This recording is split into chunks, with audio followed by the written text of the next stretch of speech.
Assalamualaikum warahmatullahi wabarakatuh. Baiklah, di sini kami akan sedikit menjelaskan tentang pemakalah kami, yaitu sejarah otonomi daerah di Indonesia.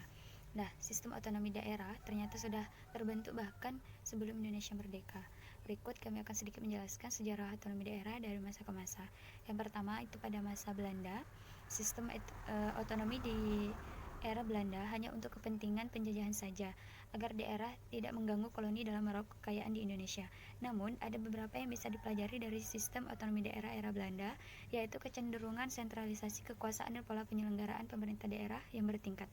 Hal inilah yang masih dipraktekkan dalam penyelenggaraan pemerintah di Indonesia dari masa ke masa.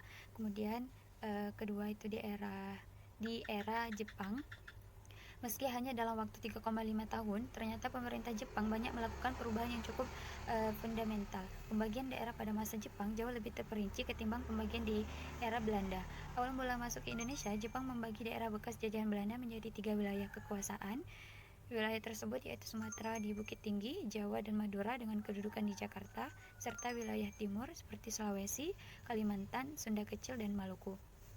Kemudian yang ketiga itu pada Orde Lama, untuk menyusun kembali pemerintahan daerah di Indonesia, sementara pemerintah mengeluarkan penetapan Presiden nomor 6 tahun 1959 dan penetapan Presiden tahun 1960. Peraturan tersebut mengatur tentang pemerintahan daerah. Di era Orde Lama, Indonesia hanya mengenal satu jenis daerah otonomi.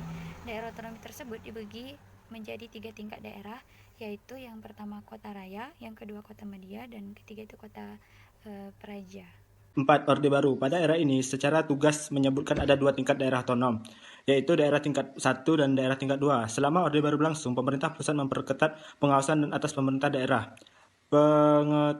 Pemertahanan dari pelaksanaan tanggung jawab pemerintah pusat dalam era tersebut dikenal 3 jenis pengawasan, yaitu pengawasan preventif, pengawasan represif, dan pengawasan umum. 5. Yaitu era reformasi. Era awal reformasi, pemerintah telah mengeluarkan 2 kebijakan tentang otonomi daerah, yaitu Undang-Undang Nomor 22 Tahun 1999 tentang pemerintah daerah, Undang-Undang Nomor 25 Tahun 1999 tentang perimbangan keuangan antara pemerintah pusat dan daerah.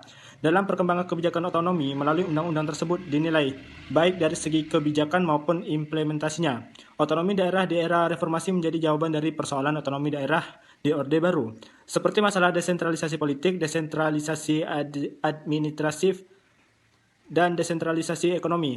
Agar pelaksanaan otonomi daerah tidak kebablasan, pemerintah melakukan antara pemerintah pusat dan daerah.